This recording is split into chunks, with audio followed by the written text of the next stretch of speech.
नमस्कार. आज दैनिक देशोन्नतीच्या स्टुडिओमध्ये आपल्याकडे आलेले आहेत वामन मेश्रामजी. मला असं वाटतं मित्रांनो, यांची काही फारशी ओळख करून द्यायची गरज नाही. आपल्याला माहीत आहे की EVM ऐवजी बॅलेट पेपर हे आंदोलन खूप ताकदीने चालवणारे गेल्या कित्येक वर्षापासून असं नाव म्हणजे वामन मेश्राम. यांनी दिल्लीला आंदोलनं केलीत, तेही आपण बघितलं असेल. त्या एका आंदोलनात मी सुद्धा गेलो होतो त्यांचं सगळं आंदोलन बघायसाठी. आणि त्याच्यानंतर दुसऱ्या आंदोलनात जेव्हा मी कव्हर करायला गेलो त्यावेळेला तिथे अक्षरशः म्हणजे जंतर मंतरसारखं ठिकाण की जे ठरलेलं आहे की इथे पब्लिकसाठी ओपन आहे, पण त्याच्यामध्ये त्या दिवशी परिंदा भी पर नहीं मार सकता अशी परिस्थिती पोलिसांनी करून ठेवलेली. आणि त्याच्यामध्ये कोणीही आला की पकडला.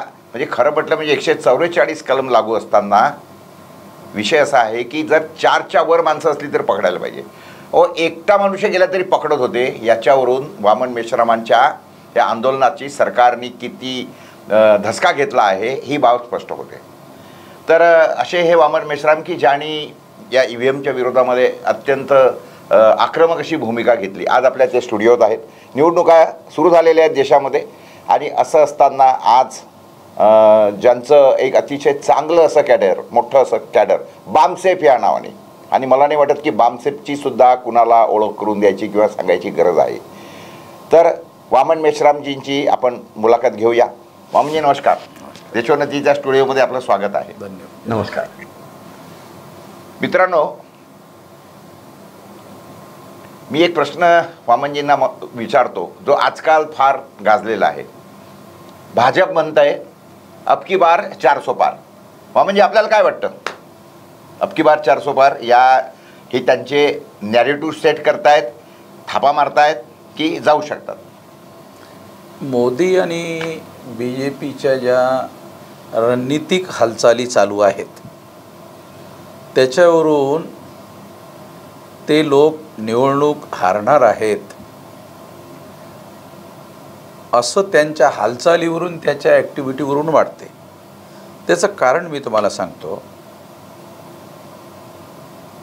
जर तुम्ही थोडंसं बारकाईनं विश्लेषण केलं, तुम्ही पत्रकारिताच्या क्षेत्रामध्ये असल्यामुळे ते सर्व डॉक्युमेंट तुमच्या पत्रकारितेच्या डॉक्युमेंटमध्ये दररोज रेकॉर्ड होतात.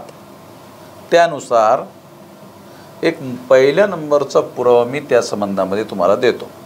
तो पुरावा काय आहे की जेव्हा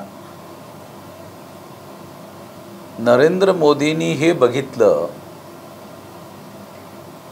की सर्व अपोजिशन पार्टीचे लोक एकत्र येत आहेत,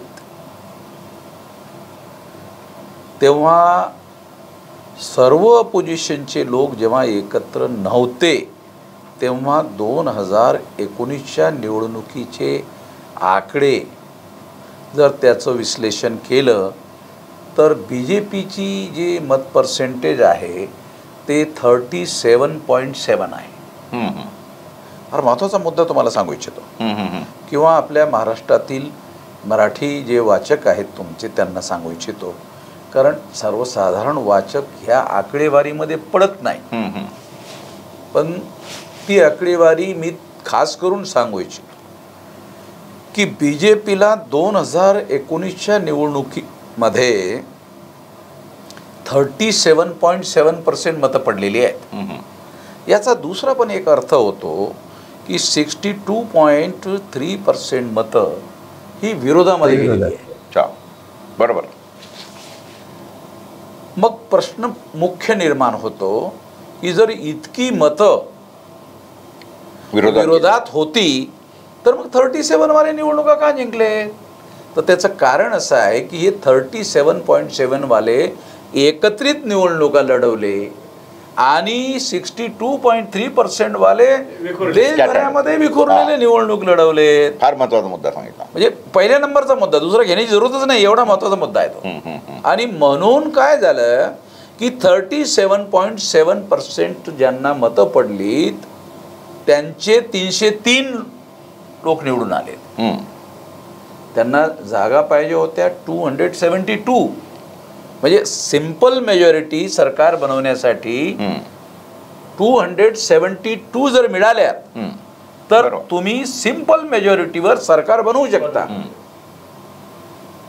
परंतु त्यांना जागा मिळाल्या 303. म्हणजे याचा अर्थ असा की 28 आणि 3 जवळपास एवढ्या जागा त्यांना मेजॉरिटीपेक्षा जास्त जागा मिळाल्या. Very good.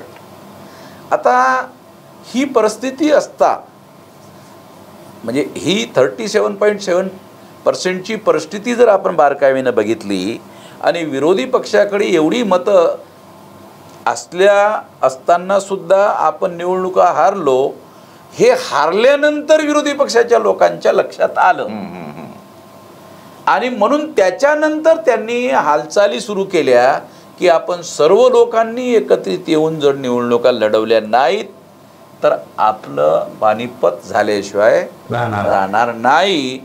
म्हणून आतल्या आत बरेच दिवसपर्यंत हे लोक एकत्रित आणण्यासाठी चर्चा करत होते. इंडिया आघाडीच्या नावाखाली जुनी एक एनडीए नावाची एक आघाडी आपली म्हणजे ह्या लोकांनी बनवली होती.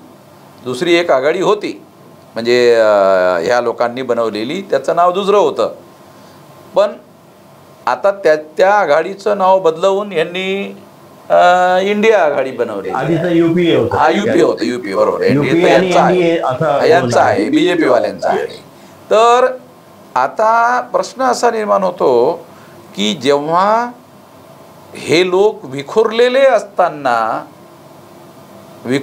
असल्यामुळे यांना 303 आणि बहुमताची जागा मिळाली आणि हे सर्व लोक जेव्हा एकत्र आलेत तेव्हा आता आपण निवडणुका जिंकू शकत नाही असं मोदीजींचं ओपिनियन त्यांचं इंडिव्हिज्युअल बनलं आणि म्हणून त्याचं तोडफोड चालू आहे. हा इंडिव्हिज्युअल बनलं.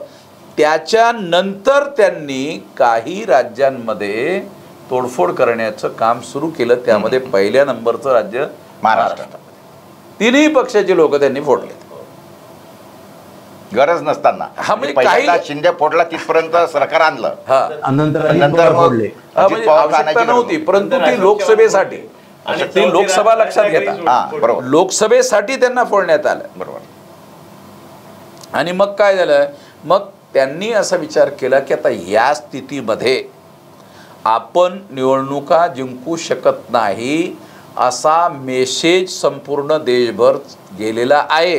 हे सर्व एकत्रित झाल्यामुळे मग लोकांची मतं आपल्याकडे आकर्षित कशी करायची, त्या रणनीतीचा भाग म्हणून एक मनोवैज्ञानिक पद्धतीनं इलेक्टोरेटला मतदारांना प्रभावित करण्यासाठी 400 पार नॅरेटिव्ह सेट करण्यात. घाबरलेला माणूस असा म्हणत असतो घाबरू नका, पण प्रत्यक्षात तोच घाबरलेला. ते त्याचा पुरावा आहे. हा त्याचा पुरावा आहे. त्याचा व्यवहार जो आहे, मी त्याच्या व्यवहाराचं विश्लेषण करून आलो. मीडियावाल्यांनी हे करायला हवं होतं. आता तुम्ही पण मीडियावालेच आहात, तुम्ही ते करायला हवं होतं असं माझं म्हणणं नाही. तुमचा मीडिया आणि नॅशनल मीडिया याच्यामध्ये फरक आहे. कारण तुम्ही बहुजनांचा मीडिया चालवताय, सातत्याने तुम्ही करता पण, परंतु नॅशनल मीडिया जे ओपिनियन सेट करतं. कारण लोकशाहीमध्ये मतदान करण्यासाठी जाण्याच्या अगोदर जे होतं ते बहुतांश बहुजन समाजाच्या लोकांना कळत नाही की मतं देण्याचं काम अगोदर लोकांकडून करून घेतलं जाते आणि नंतर ते ॲक्शन करण्यासाठी लोकांना घरात त्या सेंटरवर पाठवलं जाते. त्या बाबतीमध्ये आपण बहुजन समाजाचे लोक अनभिज्ञ आहेत. त्या बाबतीमध्ये ती खबरदारी घेत नाही आहेत. त्यांना ती जाणीव नाही आहे की यासाठी आपण सुद्धा पुढाकार घेतला पाहिजे. आपण सुद्धा ती ओपिनियन असं म्हटलं फॉर्मेशन झालं पाहिजे, ते फॉर्मेशन केलं पाहिजे. तेव्हा ह्या बाबी लक्षात घेऊन नरेंद्र मोदी यांना असं वाटलं की आपला मतदार आता हारलेली निवडणूक लढवत आहे असं लोकांना वाटणार. मग त्यांना वाटू नये, नाही आपण जिंकणारच आहोत, मनोबल उंचावणे. म्हणून मी सायकोलॉजिकल असा शब्द वापरला. म्हणून ही सायकोलॉजिकल शब्द यासाठी वापरून राहिलो की लोकांमध्ये अशी भावना निर्माण करायची नाही. मोदीजी 400 पार.